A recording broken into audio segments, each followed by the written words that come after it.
strong, won't feel this way for long, no. If you wanna go out, we can go out. We can hide away just for one night. But if you wanna cry, just let it out. I'm by your side now. Just hold on a bit more, 'cause I know you only see the rain, not the rainbow. Deep down I know you're strong. Give them hell, baby, prove them wrong. Just hold on a bit more, 'cause I know you only see the rain, not the rainbow. I know you'll get up again. Better stand up tall, I know you can be brave, brave, brave, brave. I know you can be brave, brave, brave, brave. Brave, brave, brave.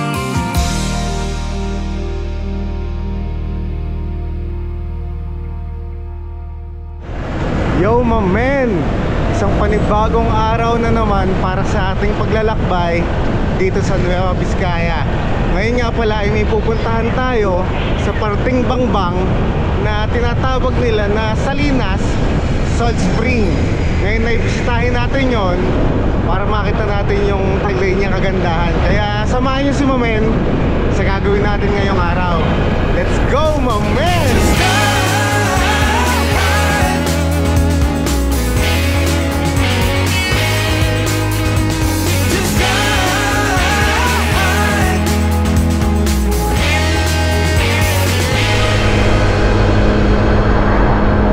Medyo umaambon ngayon dito at parang uulan. Sana naman ay huwag magtuloy. Kinakabahan tuloy si Mamen at baka mamaya gumagana na ang sumpa ng Hampas Loopers. Pero kahit umulan yan ay itutuloy natin yung biyahe natin dahil gusto kong maipasyal kayo at mailibot kayo dito para syempre makakita tayo ng mga magagandang tanawin dito sa Nueva Vizcaya. Kaya samahan nyo lang si Mamen. Stay put lang kayo dyan. Medyo madalang tayong madaan dito sa bayan ng Bayumbong saka Bangbang dahil madalas ang destinasyon natin ay puro pa Quezon nung mga nakaraan. Pero huwag kayong mag-alala at ilibutin natin lahat to. Talagang susuyurin natin lahat ng kasulok-sulukan ng Nueva Vizcaya. Hanggat kakayanin ng motor natin or kakayanin ng binti natin, yung mga aakyatin ay ipupush natin yon. Pupursigihin natin na malibot natin to. Bilis mo na. Pero tayo ay takbong pogi lang tayo ngayon. Medyo mahaba-habang stretch tong dadaanan natin ngayon. Pero takbong pogi lang tayo. Wala naman tayong hinahabol na oras at maaga pa naman. Mas mahalaga yung safe tayong makarating dun sa pupuntahan natin. Ang ganda talaga ng mga bundok dito sa Bayumbong. Ayun lang sa gilid natin, oh. Eh yung mga tanawin na dapat ay di mo palampasin tuwing daraan ka dito sa highway na to. Napakarami ka bundukan sa paligid, oh. Sa totoo lang kanina si Mamen ay parang wala sa mood umalis. Medyo ewan ko ba kung bakit ganon yung nararamdaman ko kanina. Pero pinilit ko pa rin dahil siyempre sayang naman yung panahon saka yung araw. Kung mananatili lang tayo sa bahay, eh wala naman ang gagawin si Mamen. Kaya sabi ko kailangan kong makaalis para makalibo tayo. May panahon rin ba sa inyo na ganon yung nararamdaman nyo? Na parang gusto mo lang mahiga, gusto mo magstay sa bahay, gusto mo lang mag-cellphone, yung puro walang katuturan yung gagawin mo. Eh kaso nga ayaw ni Mamen na ganun. Kaya masayang yung oras ko kakaswipe sa cellphone. Eh pinilit ko na lang na umalis para makita tayo ng mga ganito kagandang lugar, oh. Sayang kasi yung panahon, di ba? Tuloy ang sinasabi ko madalas, dapat ay wala tayong sayangin na panahon dito sa mundo.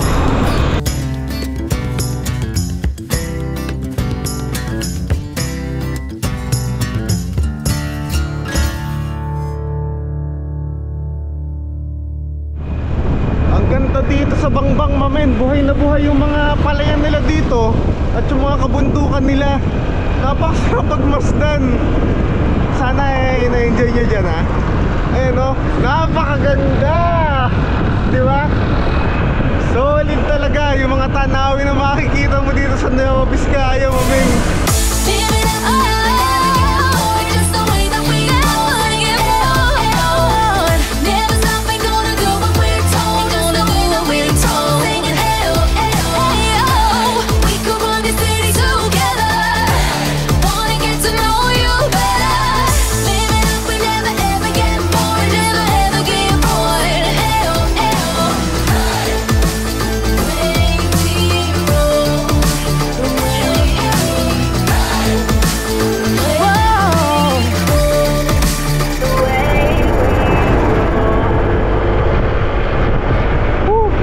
Talaga ay malamig yung hangin dito, kaya masarap talaga magmotor dito sa Nueva Vizcaya. Hindi ka makahapo agad kasi pagka sobrang init nung panahon, medyo hirap talaga ako magmotor, parang hindi ako makahinga. Ganun yung pakiramdam ko. Kaya sa Bulacan dati ay hindi talaga ako nagmumotor dahil sobrang init sa amin. Kaya talaga napusuan ko na tong Vizcaya kasi sa ganda nung panahon nila, yung klima, at bukod doon ay maraming talagang magagandang lugar. Nag-enjoy talaga ako dito at dito na ako masaya.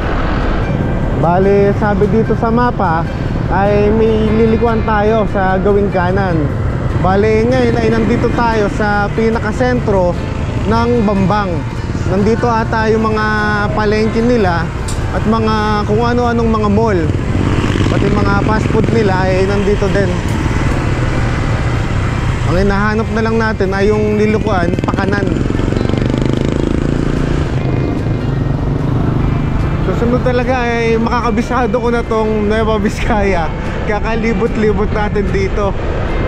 Baka susunod kahit yung mga kasulukan dito ay alam na natin kung anong barangay yun, kung anong bayan yun. Malalaman natin pagkalipas ng mga ilang panahon kung ano ang mangyayari. Baka mamaya dito na rin ako makakita ng pag-ibig ko, di ba?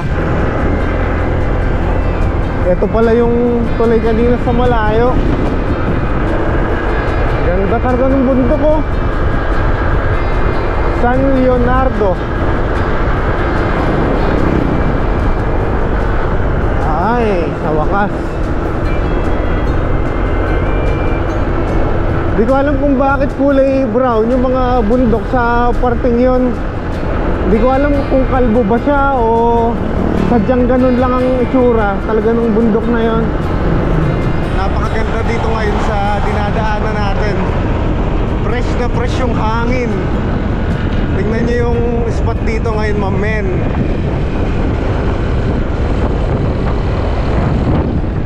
Ganda, no? Nakaka-relax. Ako'y probinsya. Walang bahid ng utot.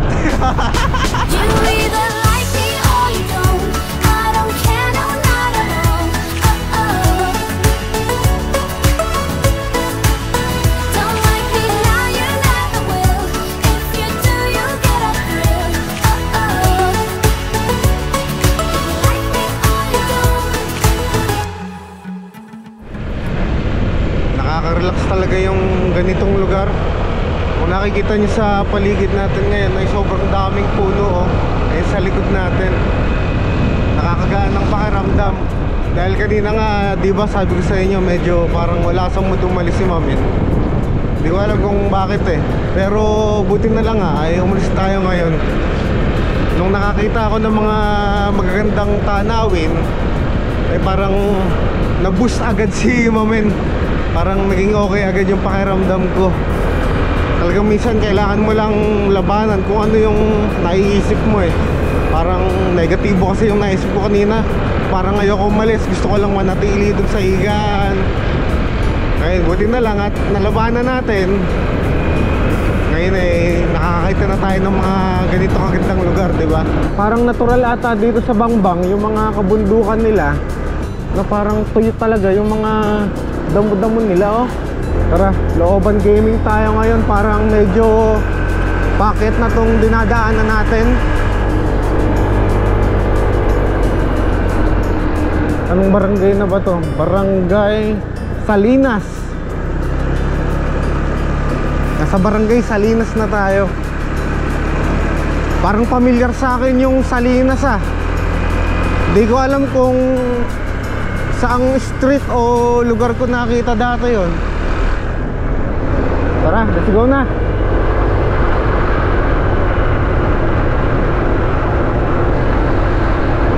Ganda! Ang ganda dito, men!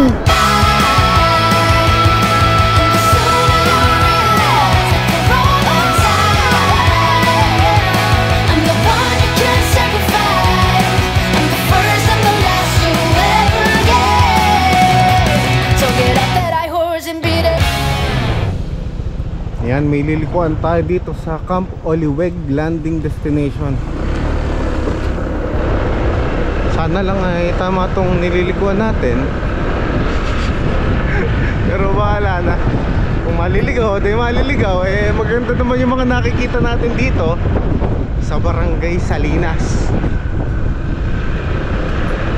Parang pamilyar talaga yung lugar na to, ah. Yung Salinas na yon. Tara, let's go! Ayan, at pakit ng pakit yung dinadaanan natin dito. Maganda lang dito ay medyo marami ang kabahayan. Parang hindi tayo masyado matatakot sa mga dadaanan natin mamaya. Hindi kagaya nung nakaraan. Kaso parang naiba na tayong dinadaanan dito, ah. Ayan, oh, rough road na tayo ngayon, mamen. Pero mukhang safe naman dahil may mga estudyante akong nakikita ng mga naglalakad. Ayun, eskwelahan pala to. Yung mga nasa gilid natin, puro paaralan pala to. Ganda ng mga eskwelahan nila dito. Nasa nature sila, di ba? Yeah!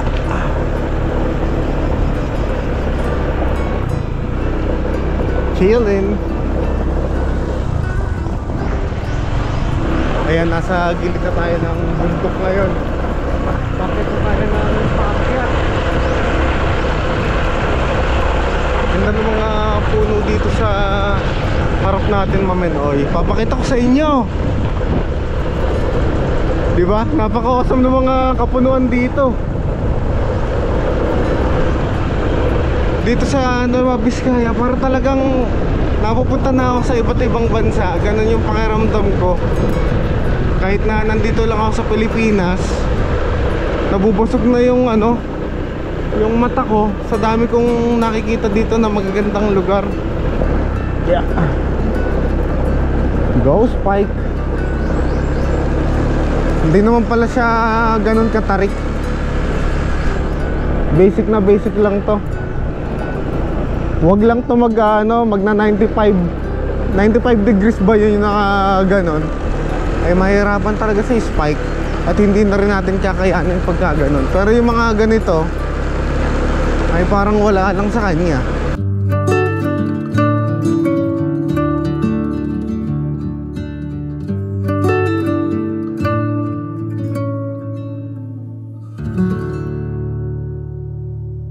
Yan, dito muna natin ilalagay si Spike dahil may lalakarin daw tayo na mga 5 to 10 minutes bago doon makapunta sa Salinas Salt Spring. Salamat lang tayo kay Kuya Marcelo. Kuya, thank you po. Ate, thank you. Ayan, sa kanila tayo nakiparking ngayon. Lakad tayo. Bale, ito yung papasukan natin ngayon. Samahan nyo si Mamen. Sana ay kayanin natin yung mga akyatin dito. Sana lang ay hindi ganon katatarik kagaya ng mga nakaraan na inakyat natin. Para syempre hindi tayo mahirapan ng gusto ngayong araw, di ba? May bahay pa hanggang dito sa pagpasok. Ayan, pagkatapos yan, parang may arko dito na kahoy. Dito na magsisimula yung gubat. Hindi ko alam kung kakayanin natin to ng mga 10 minutes. Kagaya ng sinabi ni Kuya Marcelo kanina. Dahil pag sa kanya 10 minutes. And syempre tayo, hindi naman tayo taga dito at hindi tayo ganun kabilis maglakad sa mga pataas na ganito. Sila kasi yung mga lokal na taga dito mismo ay kabisado na nila. Kaya basic na lang sa kanila to. Ang taas natin, men. Awesome. Pero hindi natin mamadaliin kasi masarap na sulitin yung mga nakikita natin dito sa paligid ngayon, di ba? Ganda, no? Kaya kayo din ay pumunta na rin kayo sa mga ganitong lugar. Pag nature trip na kayo, mag-travel na rin kayo sa mga ganito kagagandang lugar. Bigyan nyo rin ng pahinga yung mga sarili nyo. Let's go. Medyo may mga bato-bato dito na kailangan natin akyatin. Hindi naman siya kataasan, pero hinihinga lang si Mamen. Kasi ba naman napakagala ni Mamen, ano? Eh, kailangan natin gumala para makita tayo ng mga magagandang lugar. Kasi hindi ko alam kung saan tayo dadaan dito.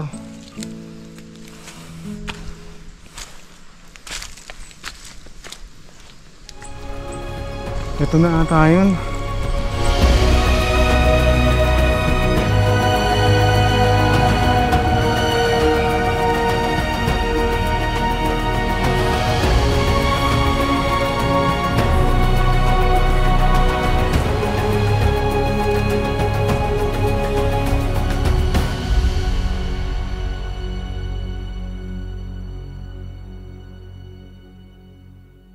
Tara Mamen, at makit na tayo dito para makita natin yung ganda nito mula dun sa taas. Meron lang tayo ditong aakyatan na bato at may hawakan naman, kaya medyo safe tayo. Mag-ingat na lang tayo syempre dahil mahirap na pagka nadulas tayo. Sure na lang natin yung mga hahawakan natin.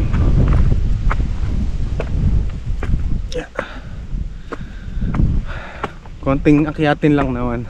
Hello po. Magandang araw po. Magandang hapon po. Saan po kayo galing? Diyan, nanguha ng mga walis tingting. Sige po. Saan po kayo galing, sir? Sa Solano po. Ay, sige po.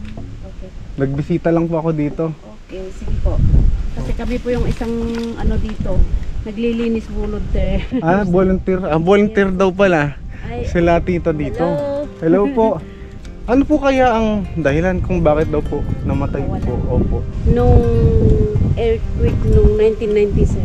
Kaya po tumigil na yung tubig na lumalabas dito dati. Kinabukasan na pumunta na kami dito, wala na. Marami sanang mga baby salt spring dito, Opo. marami sana. Tapos pumuputi na siya, lumalaki na, kaso nga lang yung earthquake na yun, wala na.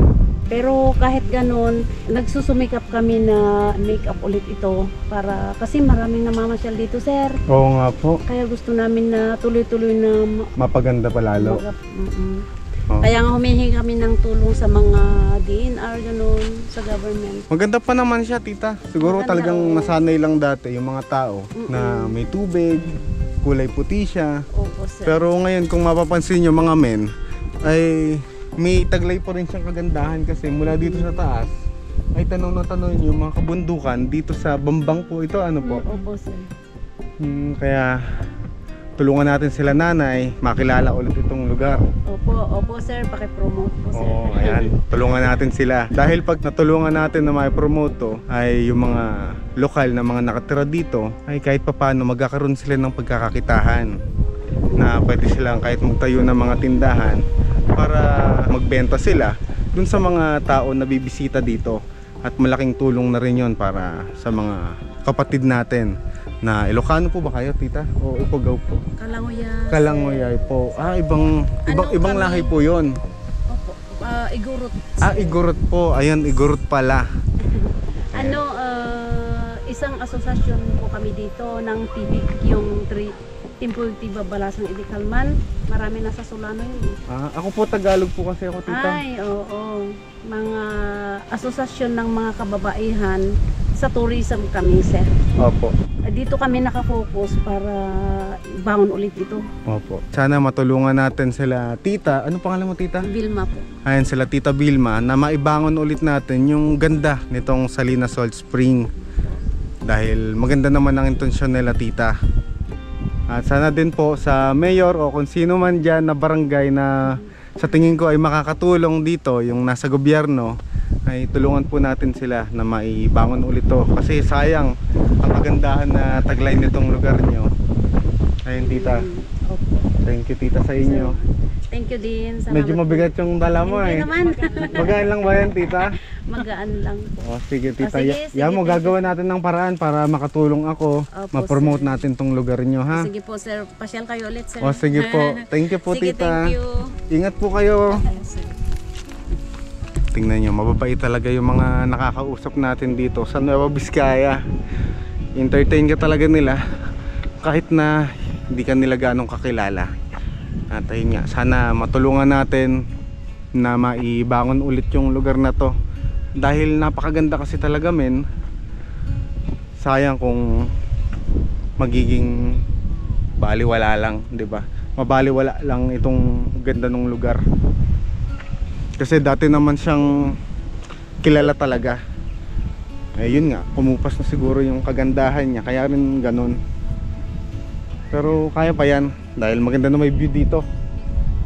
Tanaw na tanaw nyo nga yung ibabang parte eh. Kaya siguro dati mula dun sa ibaba tanaw na tanaw tong Salinas Salt Spring na nagniningning na parang diamante. Tara, pasyal tayo dito kasi medyo mahapon na rin. Ikot ko kayo dito sa lugar para ma-enjoy nyo yung ganda ng spot. May nakita ko na akyatan dito. Akyatin natin kung kaya natin, pero kung hindi ay wag na lang. Baka malaglag tayo eh. Pero hanggat kaya ni Mamen ay pipilitin ni Mamen. Yeah. Tingin naman yung inakit natin.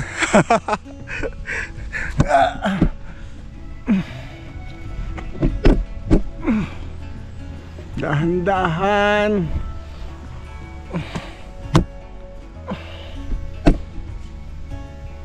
Yeah. Let's go. Whew. Hindi ako tumitingin sa baba eh.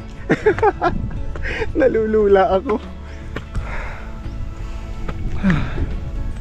Mas tanaw mo pala dito.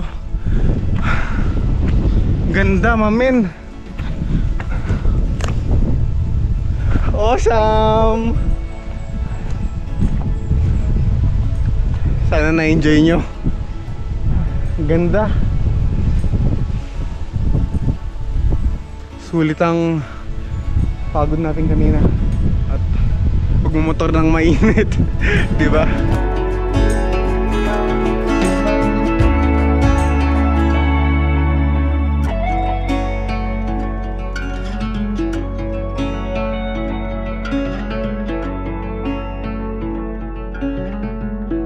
Sana talaga ay maayos pa natin to Salinas dahil sayang napakaganda nung unang itsura nito. Talagang nagniningning eh. Kaso ngayon kasi sa paglipas ng panahon nga, tulad nga ng sinabi ni nanay, dahil sa pagsubok yung earthquake na yun ay tuluyan ng nawala yung ganda nitong lugar. Yung nagniningning niya mula sa malayo ay unti-unting nawala. Kaya sana ay matulungan pa natin sila na maibangon tong lugar dun sa request ni nanay kanina na kahit konti dun sa makakapanood nito ay matulungan natin sila yung may katungkulan dito sa Bambang. Pero darating yung panahon pag merong sobra-sobra na si Mamen ay tutulong tayo sa mga ganito, sa mga lokal na namamahala sa mga likas na yaman ng ating Pilipinas. Tutulong si Mamen hanggat sa makakaya natin. Hindi ako tatakbo ng presidente ng Pilipinas. Pwede naman kasi ko tumulong ng kahit wala akong posisyon sa gobyerno. Iyon ang tatargetin natin pagdating ng panahon na maging okay na tayo.